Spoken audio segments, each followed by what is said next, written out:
All right, everyone, welcome back. I am really looking forward to this interview with my good friend, Judith Laxer. Judith, Reverend Judith Laxer, is a modern-day mystic who believes that beauty, humor, and the wonders of nature make life worth living. She is the founding priestess of Gaia's Temple and Moonwise Mystery School, both now online and accessible from anywhere. Judith is a keynote speaker, teacher of the magical arts and mysteries, and author of Along the Wheel of Time, Sacred Stories for Nature Lovers. Judith dedicates her work to the rise and cultural integration of the divine feminine in all her magnificence and wisdom. Sorry, the divine feminine in all her magnificence and wisdom. That's how I meant to say that. Welcome, Yeah. Judith. Welcome. Thank you so much for having me, Kip. Thank you so much. It's my pleasure. Judith, I know you've had a very interesting journey to this point in your life. You have pivoted in a dramatic fashion in your career.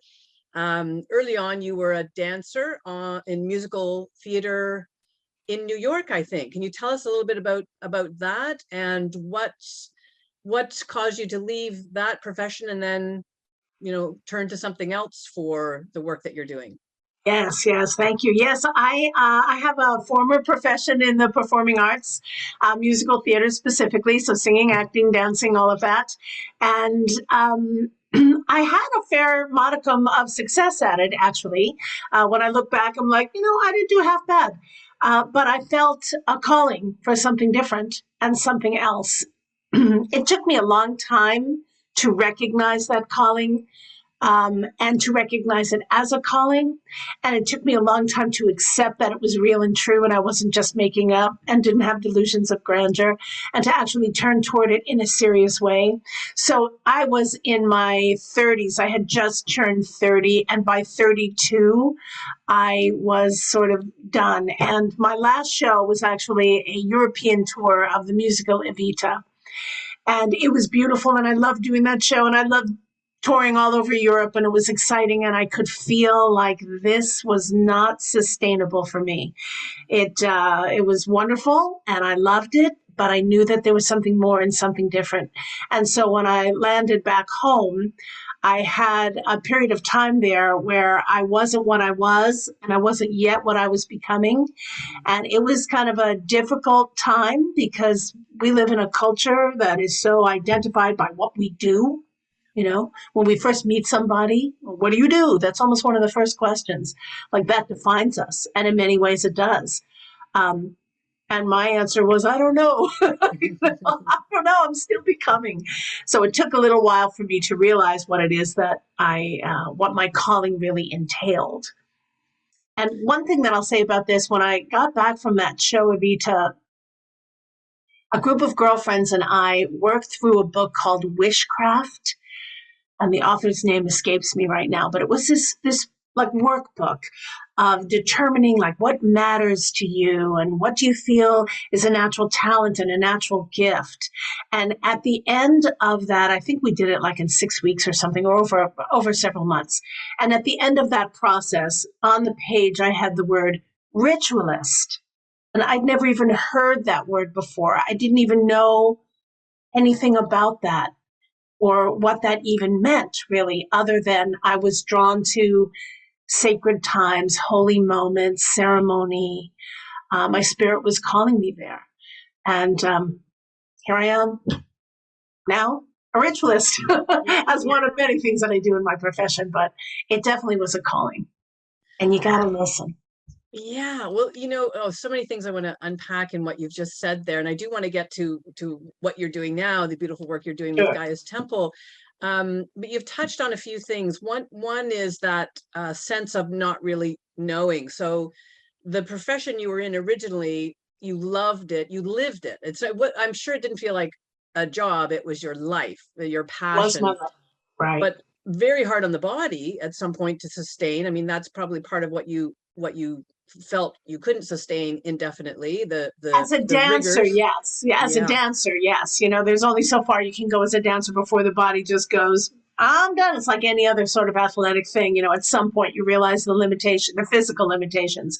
But I could have gone on as a singer and an actress or just an actress, but I knew that this was not the right field for me. Mm. So that liminal state, that kind of in between state where you you need to let that profession go. Right. You feel a calling. You're maybe not sure what that is yet. I'm just thinking for the women in our audience who are at a point in their lives, and often this arises in midlife for women. Yes, it does. I'm not sure what I have been doing doesn't feel like it's serving me anymore, but I'm not sure what to do next. The calling you talked about, what was that? Was it a voice in your head? Was it a feeling you had? Were you seeing what you felt were signs around you in your environment pointing you in a particular direction? So can you talk a little bit about what that calling was, and what we women might be missing if we're not paying attention to it? Yes, well, I would say yes to all of those things. It was a voice in my head. It was signs outside of me. It was a felt sense and a feeling. So I'll just backtrack a little bit, because even before I went into the performing arts, I kind of came in as a very psychic child. And I think most children are highly tuned in intuitively. And then, we go to school and we learn to behave and we learn to follow the rules, and that sort of thing just goes by the wayside. But when I was very young, I had a lot of psychic experiences. And so that sort of spiritual understanding that there was something more than just the mundane world and the tasks that we do was always living with me, sort of living beside me. And I was always aware of it. By the time I was, I think, 14 or 15, I had bought my own tarot deck that I hid in the closet because I intuitively knew this is kind of that weird stuff and you got to be careful. People are, what will people think and say? So I was, like reading tarot cards for people backstage during intermission. Like, this part of who I am, the truth of who I am, was in me and living with me all along. Mm-hmm.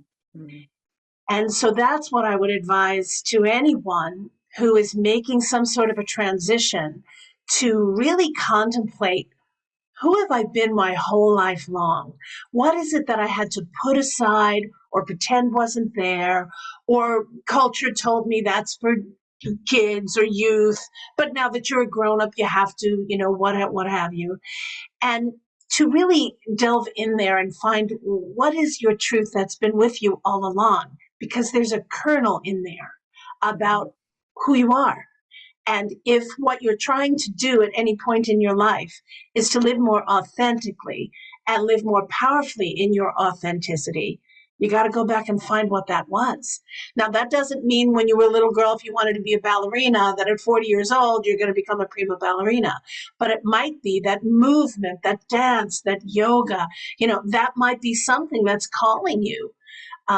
So there's those are the signs and the kernels. Now, for me, I felt very deeply spiritually connected, although I didn't resonate with my birth religion.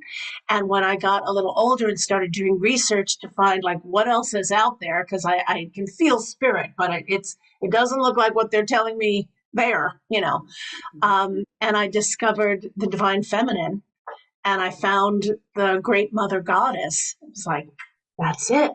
That's it. And the interesting thing, and I think a lot of people will find this, but for me, it was very specifically this. All of that training that I did in show business, being in front of people, creating theatrical, dramatic moments, being unafraid to stand in front of people, perform in front of people, sing in front of people, the intimacy of that, all of that training was for who I became as a priestess and a minister. Now, at the time, I was going for the Tony Award, like my ego wanted that prize. But I look back now and I realize, no, that was my early training for my later work, because ritual and ceremony is theater, and I know it intimately. So that's what I mean by there's always kernels, little seedlings along the way. And a huge part of making that transition is to look for what were those seedlings. Yeah. I was reading something recently in which the author, who was a psychotherapist of some kind, said that, I think it's something like by the time we're 10, if you think about how we raise children, a lot of what we're telling them is not to do things. Right. No, don't do that. And parents do that. Parents and caregivers do that because they want to protect the child and make sure he or she is safe. So no, don't do that. No, don't go out on the road. Don't. So there's a lot of no's that children hear growing up, and embedded in that can be a no around something that's actually real passion. So for you, there may have been something that you naturally would have gravitated towards, except that you were told, no, that's not the way we do things. That's not how we are. This is how we do things. This is how we should behave. So, well, I was very fortunate to be raised in a family that loved the arts. And so that was cultivated very early in me. We always had music playing. I'm from New York originally. We saw everything on Broadway. We got tickets to see the ballet. And so that part, well, I was very lucky that way. Lucky, or I chose this family. I believe in reincarnation. Oh, that family. They'll give me everything I need, So I was very fortunate that way. But I did grow up with, like most of us, with a lot of rules and a lot of restrictions and a lot of expectations of who you're supposed to be and how things are supposed to happen. But I believe that I just came in with a strong sense of spirit, a strong sense of self, a rebel spirit. Because I'll tell you, if you're going to found a ministry and follow the divine feminine, which is so completely other than what the normal usual is out there, you've got to be able to hold yourself pretty strongly. And what you're doing is you are rebelling against the dominant paradigm. And in the bigger picture of that, I feel like that's part of what that is what I'm here for. I'm here to shift this sort of patriarchal suppression of women. I'm here to dismantle that in any way and the best way that I can. That was part of the calling. So what I've noticed is a lot of women in their middle years reach a point of questioning. Is this who I want to be now? Is this how I want to be living my life? And sometimes the follow-on question is, well, if the answer is no, what then? What's next? And so part of that might be a search for a kind of spiritual practice that is more heart-led, heart-centered. And so you've talked about the divine feminine. Can you talk a little bit about the divine feminine, about paganism, which is a deep connection to Mother Earth, isn't it? And I think paganism has had a kind of a bad rap. It's had a very bad rap for a very long time. And so I just want to clarify, it's not that, it's not those bad things, but just talk a little bit about that and the divine feminine and what it can mean for people. Yes. Oh my goodness. To ask me to talk about the divine feminine, it's like my favorite question on the planet. So yeah, I do want to say the word pagan actually means of the earth or earthly. That's all that it means. When the religions that came after chose to suppress it and sort of diabolize it, it became, godless. And I always tell this little joke that, they say pagans are godless. Like we have no morals, no ethics, no spiritual connection. We're just, terrible, horrible people. We worship the devil. All of that propaganda that's come down pretty much through the patriarchal religions that came later, they say we're godless, but we've got more gods and goddesses than you can shake a stick at. We are not godless. But what we do worship is nature. And we see nature as Mother Nature. We call our planet Mother Earth. So the divine feminine, there's also this thing in pagan spirituality is like, my goddess is your God's mother.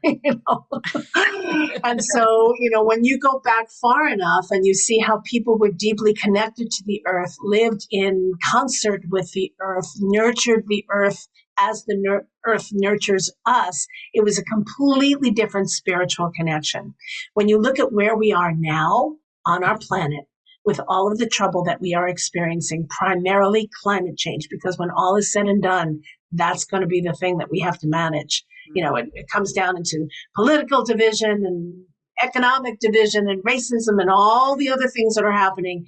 And climate change is at the basis of it, because those who are privileged, those who have more access are going to do better. But at some point, if this keeps going this way, all of us are going to be touched by this. And seriously,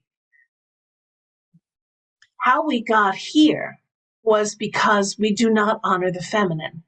Because if we did honor the feminine, we would take better care of the earth. And had we taken better care of the earth, we wouldn't be in this situation right now. So we are living under patriarchal culture all over the planet. It's still a man's world. It's changing, but it's still a man's world. And it's not like I don't want men to be empowered. I want everyone to be safe and free and empowered.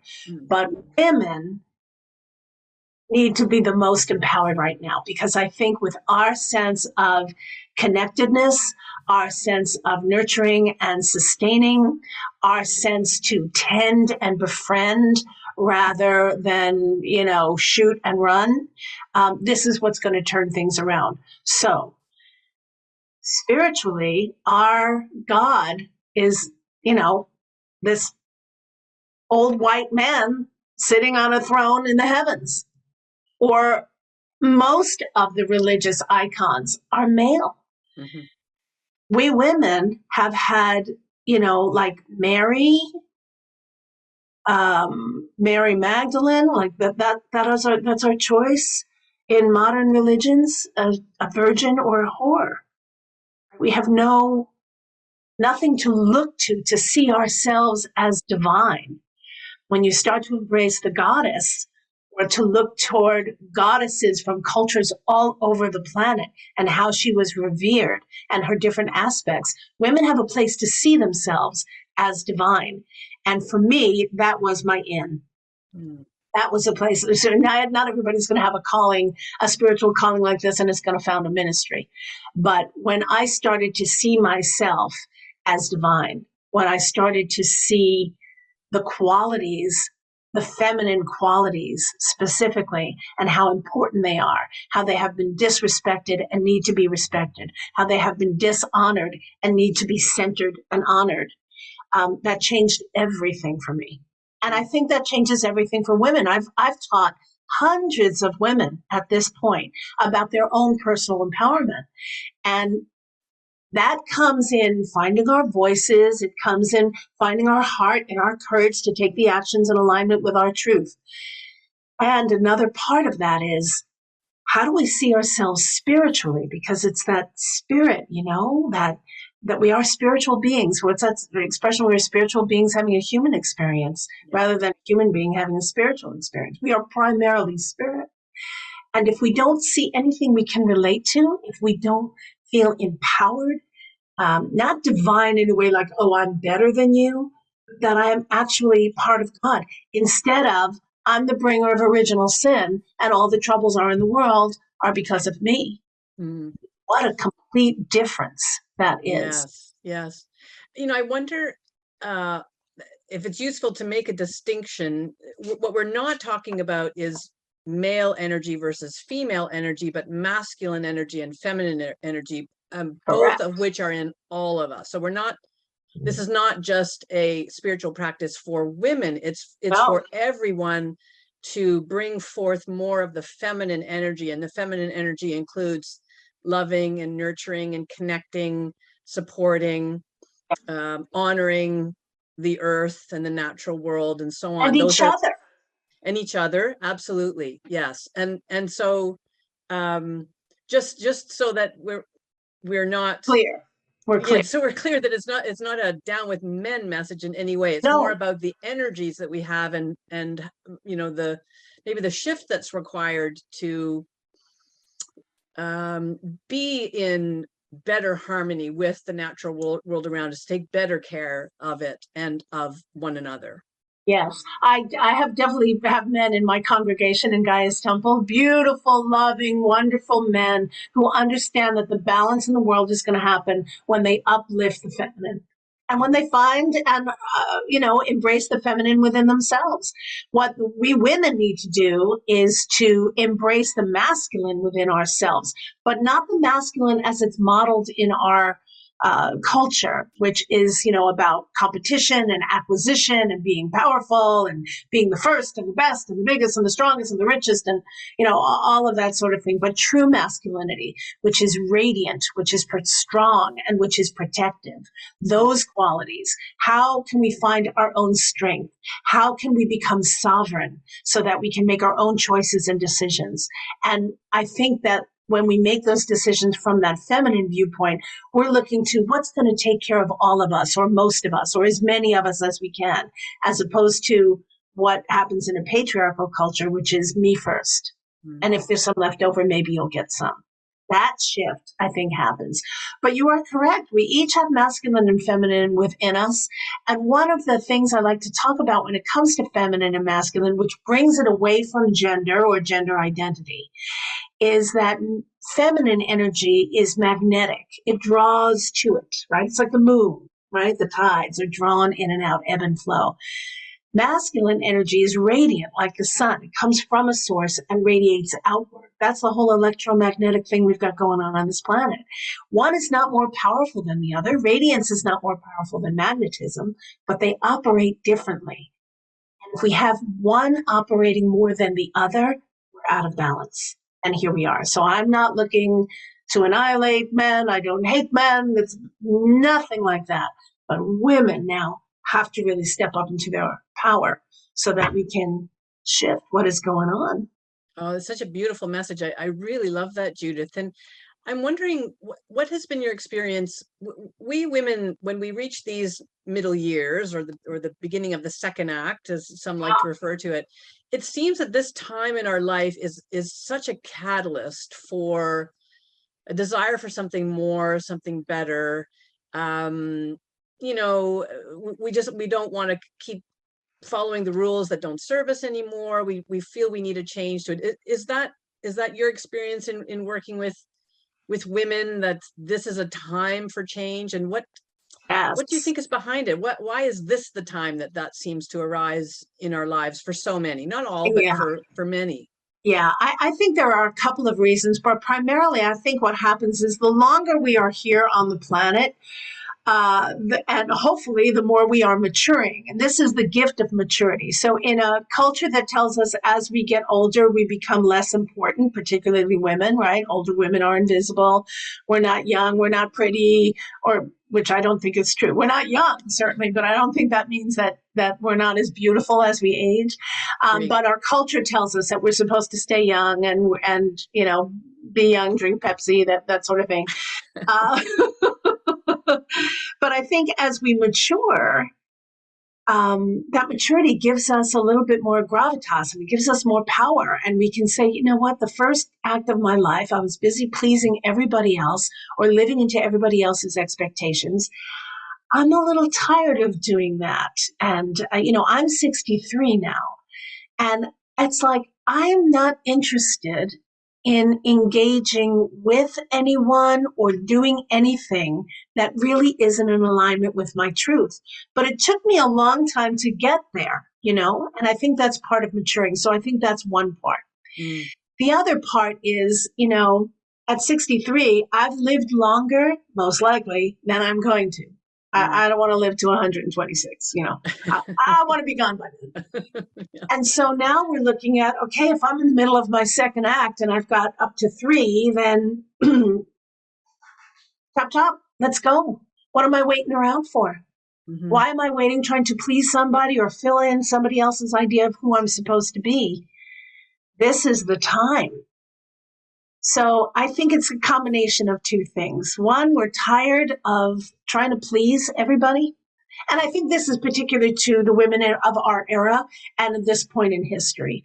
We're realizing, you know what, we're in the 11th hour. We don't have time to keep trying to please a construct that is clearly dysfunctional. Yeah. So I'm wondering, Judith, for someone, anyone in our audience who knows she wants something more spiritual in her life, there's maybe no Gaia's temple near her, but there are so many ways we can connect to the spiritual side of ourselves. Yes. What would you tell someone who wants to have more of a heart-centered way of being, and maybe isn't quite sure how to go about that? Yes, yes, yes. Well, there's a few things that I would recommend. The first is that even though you might not be in Seattle, Washington, where I am, where Gaia's Temple is, we're online now. So you can go to the Gaia's Temple YouTube channel and you can see all the services there. So you can get that kind of information or come to understand a little bit more about what that's about virtually. So that's not a limitation. Physical location is no longer a limitation in these highly technical days, you know, in the days of the Jetsons, right? But the other is we can't always make that turn on a dime. But what we can do is we can start to bring in the things that we want to be more engaged with. And that is going to take the place of some of the things that we don't want anymore. So it's kind of like a replacement. And that can happen sort of slowly and gently. There's no need to just completely change my life and jump into the abyss of something I know nothing about. But we can start to bring that sort of stuff in. So that might be reading some books on the divine feminine. That might be listening to some podcasts or summits like this where people are talking about it.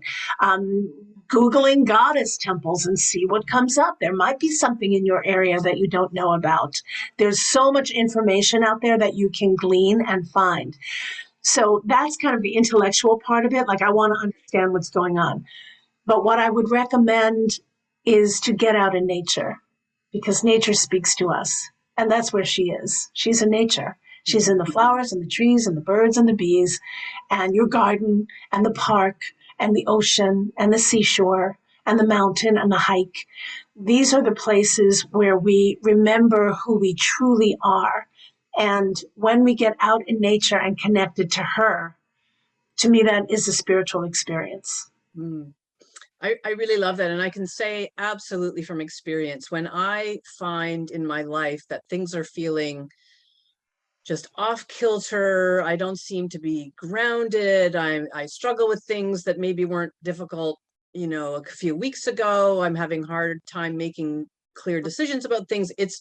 Those things are signs for me. I've learned that I need to get out into the forest, and I'm lucky I have a dog who loves trails and water and so on. So and even for people in urban areas, there are still urban parks. There are places you can go outside the urban areas that often are not that far.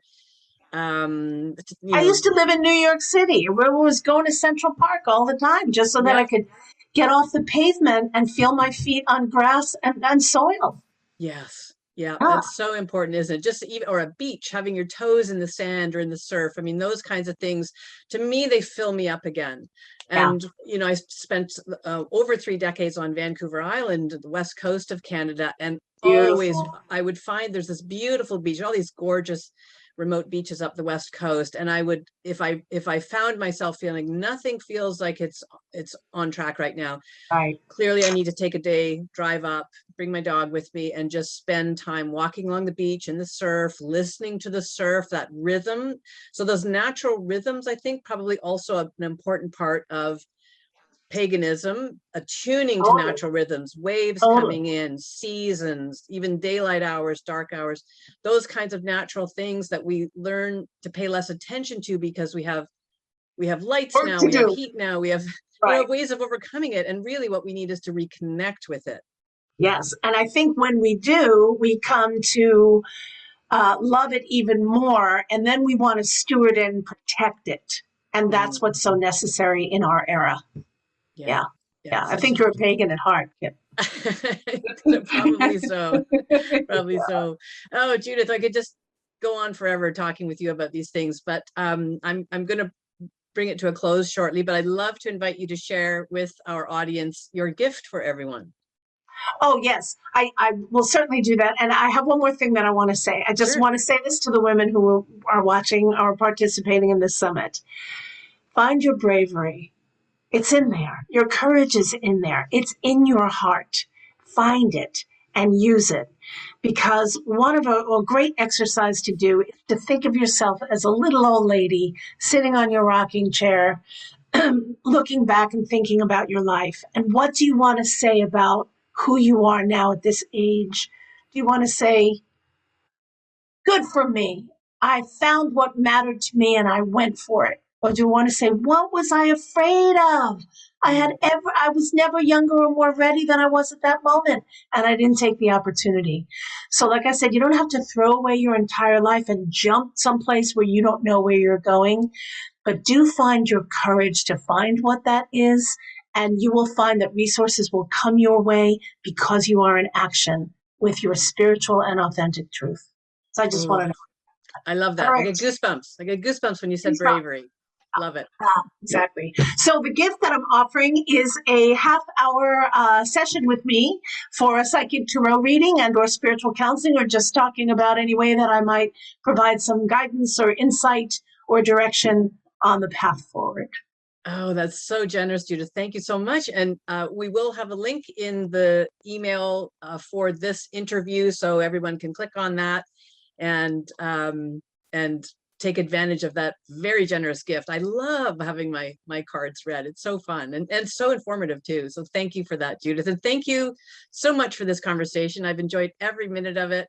You're such a bright light. You have so much spark and so much energy. And I just feel blessed to know you.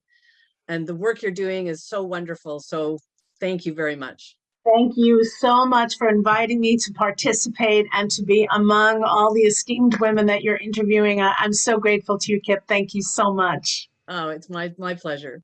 Take care. You too.